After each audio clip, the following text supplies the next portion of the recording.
E4. Ahojte, vítam vás pri druhej časti extrémneho tripu okolo Botnického zálivu. Momentálne prechádzame z Lotyšska do Estónska, v Pobaltí a vo Fínsku je potom o hodinu viac, takže je nutné zohľadniť aj čas trajektu a s tým, že potom na check-in treba byť o ďalšiu hodinu skôr. Nabíjame na prvom Ionity v Estónsku, ale iba čiastočne.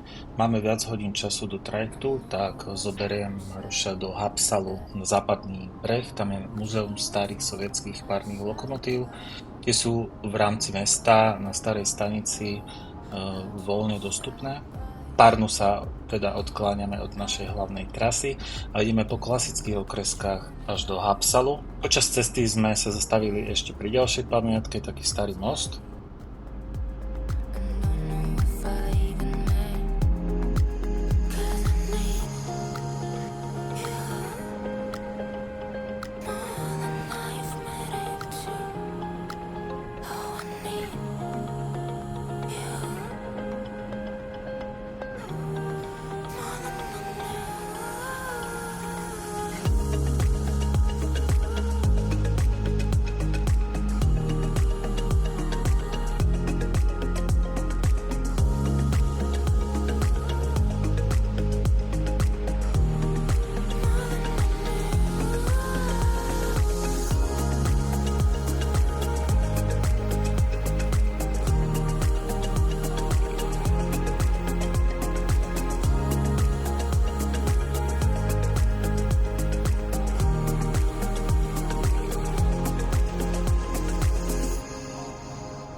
A už sa vraciame na hlavný ťah, kde nabijeme v Mariama na Ionity do 100%. Kvôli veľkej časovej rezerve, ktorá bola nakoniec po Tallinn okolo 3-4 hodín, sme si tu chceli ešte povodne na hodinku oddychnúť alebo pospať, ale nakoniec sme sa vydali do námorného múzea v Talline, kde si môžete napríklad pozrieť vnútro ponorky z druhej svetovej vojny. V Estonsku sme si dobili do 100%, aby sme potom z Fínska mohli prejsť čo najrýchlejšie zvyšnú časť cesty. Teraz v Estonsku nás limituje už len trajekt z Tallinnu do Helsing. Keď si pozriete predchádzajúce nabíjania, tak Ioniq 6 si vedie veľmi dobre. Časy na prestávky sú priemerne okolo 15-20 minút. Pomaly sa nám blíži čas, kedy sme presne jeden deň na ceste. Priebežne si oddychujeme alebo dospávame na sedadle spolujazdca.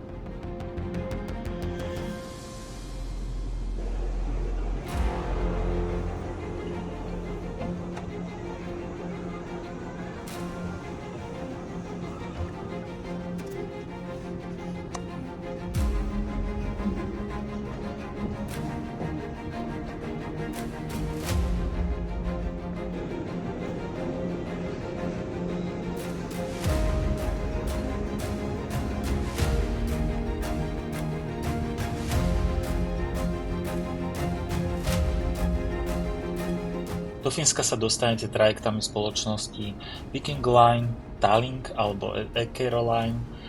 Nám sa časovo hodil štart trajektu spoločnosti Eckerö-Line, ale vstupenky sme si nakoniec objednávali cez stránku Direct Ferries, nakoľko tam sa dal nakliknúť storný poplatok, ktorý umožňoval vrátiť vstupenky do nejakých 2-3 dní pred štartom.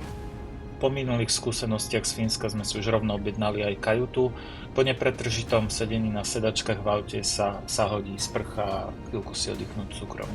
Auto má prakticky plnú a teraz začínajú tie pravé preteky domov. Čaká nás necelých 4000 km na čas. Na najbližšom Ionity v Lahti dobijeme potrebnú energiu, aby sme preskočili teraz ten väčší skok na Baskikelo. Začína nočná jazda a za volant sa dostáva Maroš. Okrem časti Pobaltia, Fínsko bolo ďalším úsekom, kde nám začalo dosť výdatne pršať.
Druhá noc si už vyberá svoju daň. Maroš prakticky od začiatku nespal takmer nič.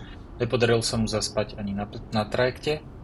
Ionity vo Vasky Kelo dobíjame doplná s tým, že vidím, že je Maroš dosť unavený, navrhujem mu teda hodinový spánok. Toto nám úplne nevyšlo, lebo stratili sme spánkom mimo nabíjania takmer 2 hodiny. Toto sú veci, ktoré sa napríklad nedajú ovplyvniť.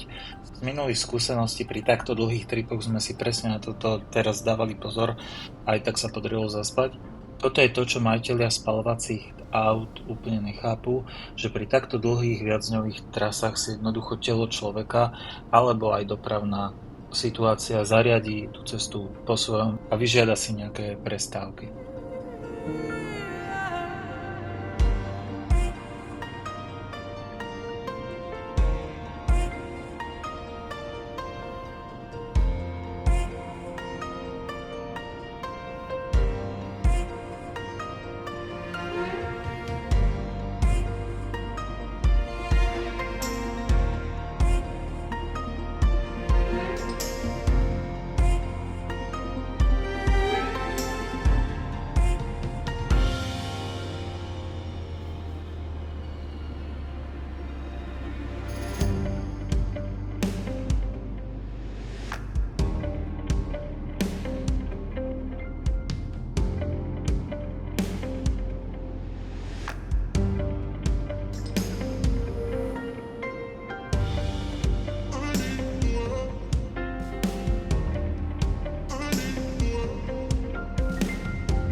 Ráno po 1,5 dní prechádzame z Fínska do Švédska. Máme za sebou necelú polovicu cesty, 2500 km z 5500. Začíname optimalizovať nabíjania výrazne na spotrebu, takže dobíjame iba do 50%. Najbližšie Ionity je 180 km, potom nasleduje úsek 340 km, kde sú momentálne 2 Ionity vo výstavbe. Hlavný ťah v Hornom Švédsku je špecifický tým, že nemá prerušovanú čiaru na predbiehanie. Pruhy sú oddelené reťazou alebo inou zábranou a vždy po pár kilometroch sa pruh rozdvojí do dvoch, keď je možno predbehnúť. Často sa nakopilo viacero vozidiel za nejakým pomalým, ani počas toho predbiehacieho pruhu sme nestihli predbehnúť. Tu sa strácal tiež nejaký čas.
Pred Štokholmom sa doprava výrazne zahustila, nakoľko všetci sa vracali z víkendu domov.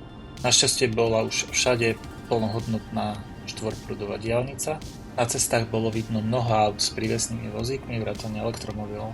Je zaujímavé, ako Češi a Slováci stále riešia, že elektromobily sú slepá cesta a Švédsko si ide svojím životom. Medziročne počet aut opäť vzrástol.